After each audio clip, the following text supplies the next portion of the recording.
Here's a quick MeteoMark update on MeteoMark weather here. I'm going to get right into a few quick pictures here from Derek Rentschler from Lebanon County, Pennsylvania. Take a look at some, this is the damage from Sunday. These are pictures that I missed yesterday. Let's take a look. These are around Monday at 5:30 p.m. Derek Rentschler from Lebanon County, Pennsylvania. Look at these trees. Let me stand off to the right corner of the screen here. Take a look at these trees snapped off across parts of the yards, and you can see a very, very tremendous amount of wind occurred out of these storms on Monday around 5:30 p.m. You can see a very wide swath of trees down here. Good tree, pretty good sized tree at that. And you can see he has a picture off in the distance here. It almost looks like you can see the downdraft of the thunderstorm here across, and it's a very flat part of Pennsylvania. If you've ever been to that part of Pennsylvania, it's a lot of rolling hills, but there's a lot of plains as well. So it's a very good area for thunderstorms to get going and tremendous amounts of wind. Let's get right into the oh, by the way, thank you, Derek, for sending those in. As always, thank you. And I encourage, one thing about photos, in order for your photo to get shown on this today's video each day, should be in by about 3:30, 4 p.m. because that's when I start making the video. And it takes a little while to make the videos because I make them in Adobe After Effects. So if anybody's ever used that, it's a very time-consuming program for that matter, but you can do wonders in it. Let's take a look at what we got going on across the weather for much of the lower 48. Actually, let's get right into the tropics. That's my bread and butter, Chantal here. Take a look at actually, let me stand over to this side of the screen here. We got Chantal moving across portions just east of the Lesser Antilles here. Chantal is going to continue off towards the west-northwest at a very good clip. She's going to make it to the United States before we know it because she's heading at about 30 miles per hour. Winds are almost up to 70 miles an hour here. We're approaching hurricane status. Although, right now it looks like models are maxing out her hurricane, just below hurricane status for now. Let's take a look at the track. If we take a look at the track, it shows Chantal moving towards the Hispaniola area. One thing to note, when storms move in the direction of Hispaniola and make landfall in Haiti and the Dominican Republic on the island of Hispaniola, what ends up happening is there's a ton of mountains on Hispaniola.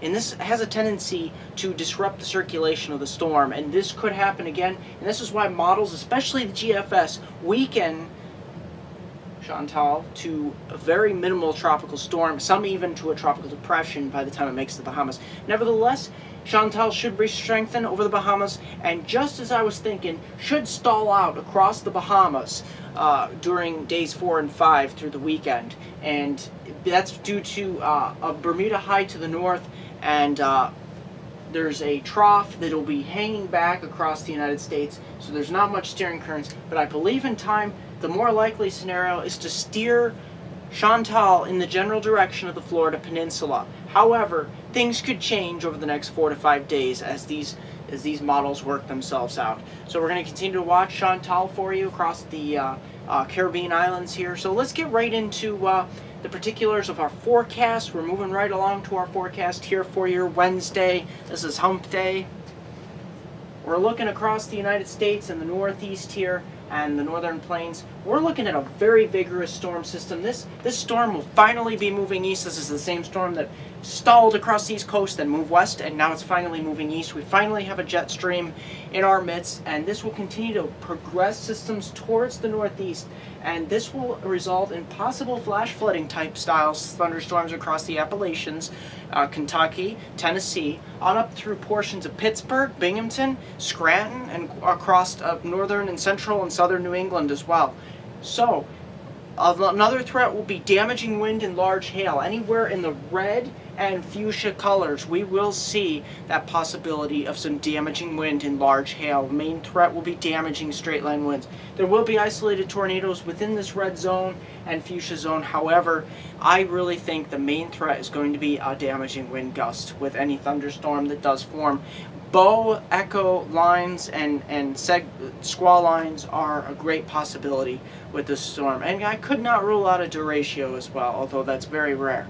So let's take a look at your Thursday. This system continues to press towards the south, and you're going to be breathing a sigh of relief across the Great Lakes, northern plains, and eventually the Northeast for the weekend, because guess what?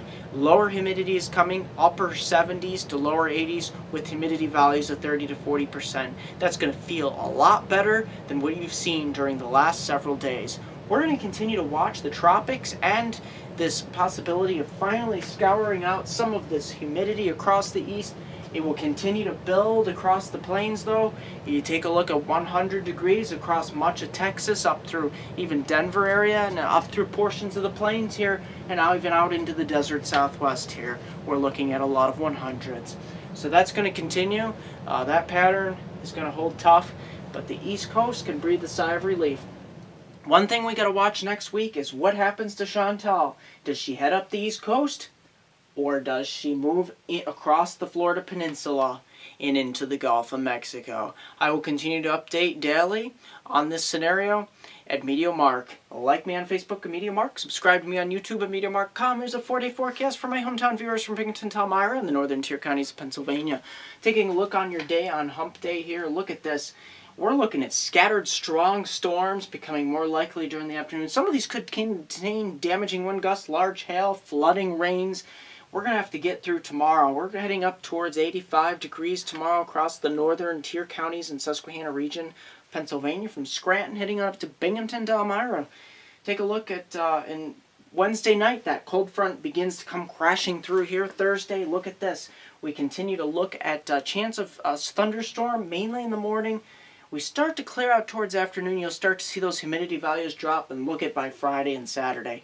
This is where paradise weather reigns supreme across the southern tier of New York and the northeast Pennsylvania, from the Wyoming County up to Broome County, over to Chemung County, anywhere across the Poconos, the Catskills, heading on over towards the Allegheny Plateau. We're looking really nice across the area.